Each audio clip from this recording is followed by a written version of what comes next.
Hi everyone, the Lone Wolf here, and welcome to the Sunday recap, my weekly vlog where I cover my last week in gaming. As always, let's start with EVE Online. I must say I played an average amount of EVE Online, maybe slightly above average, but I started the week pretty slowly because, I was taking my time with everything, and honestly, I was expecting a release date for Citadel to be somewhere at the end of May. I was not expecting CCP to come out with an April release date, which is what they did. I think on Tuesday they announced that they would try to get us the Citadel expansion on April 27th, which is just a little over a month from now. And so that did increase my activity in the second part of last week when it comes to EVE Online. Obviously, there was some CC testing as well because CCP released the capital and super capital changes. That is definitely something that I want to check out as well. But more importantly for me personally, of course, is that we now have a chance to build a Citadel, to deploy a Citadel, to check everything out when it comes to building and maintaining Citadels, all of that gameplay, which is what I'm most excited for. So unfortunately, the test server has not had a good weekend because I haven't really managed to try anything out, but I'm really looking forward to finding out more about the expansion, testing everything out, and hopefully bringing you guys valuable feedback. There was a mass test. I tried to join it, but because I think they changed up the Excel Citadel graphics, which were quite a bit more demanding. There were 600 people involved in the test, despite the fact that CCP said they wanted to keep the numbers decently low. And as a result, I did have a crash. Then there was a queue for getting back in on CC, and so I couldn't really bring you guys a video of that.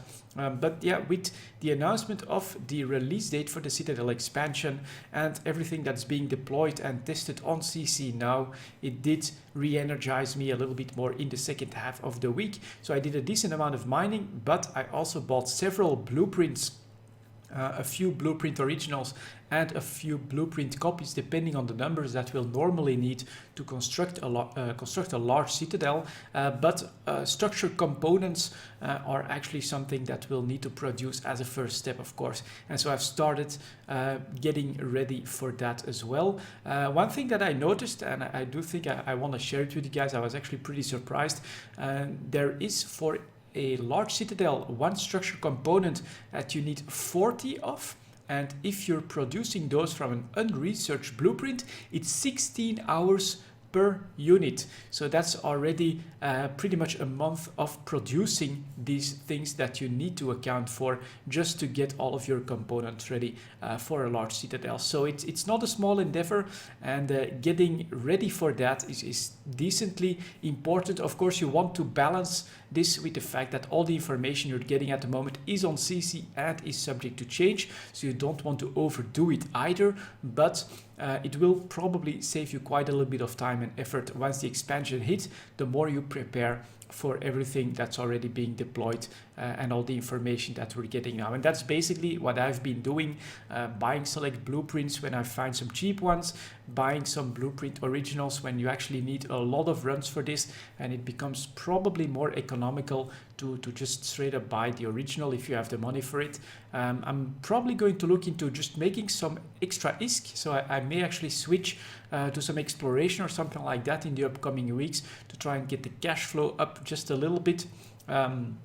Other than that, yeah, it's definitely full-on preparation for me, testing everything, checking everything out, gathering the information, and then getting ready for FanFest and the Citadel. So the end of April is looking like it's going to be quite an exciting time, I think, for EVE Online. Seeing the Plex crash at the moment as well is pretty interesting too. So yeah, a lot of stuff is happening in EVE Online, and it's great to be able to put some time in that before it actually all hits TQ. So that's what I'm planning to do, and that's definitely what I did in the second half of last week or so. Another game that I played a lot of, I should say, is the Elder Scrolls Online.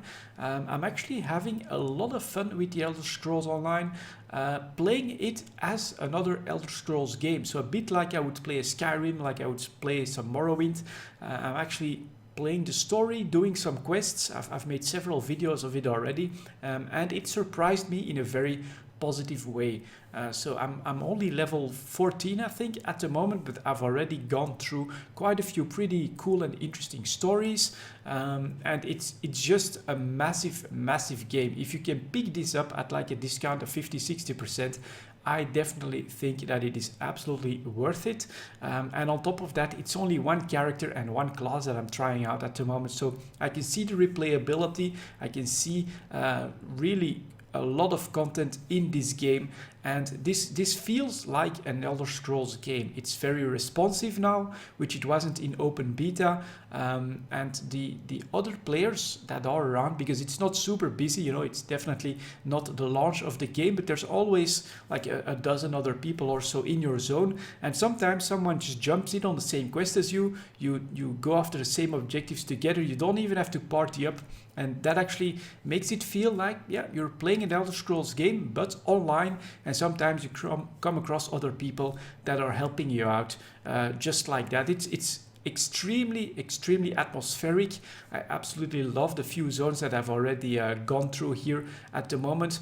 So the Elder Scrolls Online, I'm going to try to keep up the effort there to play a little bit of that every day, maybe try and make a video continue the story every day, just to stay in touch with the game. I do think that it's not something that you want to burn yourself out by grinding for the best gear or anything like that. I don't think that's the best experience in Elder Scrolls Online, but to just continuously play that story and enjoy the game at a pace that you feel comfortable with. I think that it's absolutely great for that. So I'm having a lot of fun with the Elder Scrolls Online. I'm gonna try and tell a story on the channel when it comes to that as well. And other than that, yeah, again, if you can pick this up, if you enjoy the Elder Scrolls games and you can pick this up at a discount, I really think it's worth the money. Technically, now the game has matured. There are still a few minor bugs, but they're extremely minor. Everything is really responsive, and what I like as well is the pacing at the moment. The quests don't straight up give you enough XP to outlevel your zone by just doing a quest chain or something like that. I'm constantly a little bit behind on the quests that I'm doing when it comes to the levels, and that means that the combat stays decently challenging. I have to pay attention, I have to do my best, and I'm actually grateful when someone else, another player, joins in on the quest chain that I'm doing, and so that we can just go through the enemies a little bit more quickly together. It's a very fun dynamic, and yeah, I definitely think that the Elder Scrolls Online is something that I can see myself still playing that, at least going through the entire story with one character, exploring all of that, then maybe run a second one, and after that you even have more stuff like PvP to explore as well. I definitely look forward to doing that all in good time.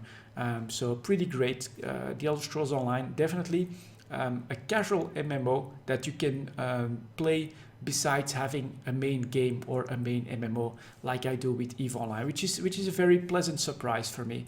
It's also the reason why I didn't jump in on the Black Desert Online MMO, because I did feel like starting with everyone else, you'd have to deal with queues, bugs, a lot more problems, but it will also be a part of that big race at launch where you do all of the MMO stuff. All of the grinding is so important and right in your face. That's not the case anymore in the Elder Scrolls Online. You can definitely enjoy this game at your own pace, at your own leisure.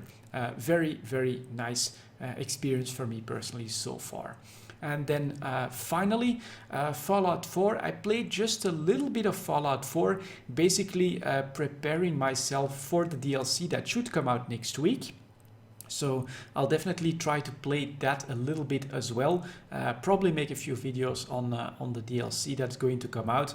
But I must also say, at this point, I feel like going all out with the Institute is a bit of a mistake, because I am almost starving for new quests. It's a lot harder to find new quests to do inside the Institute, or that are related to the Institute, compared to the Brotherhood of Steel. That's really easy because you can just keep grinding out quests for XP and gear and stuff like that, or the Minutemen, which is actually so ubiquitous that it becomes a little bit annoying. So I would say that having played through this now, I am ready with this character and I'm gonna play the DLC with my Institute character.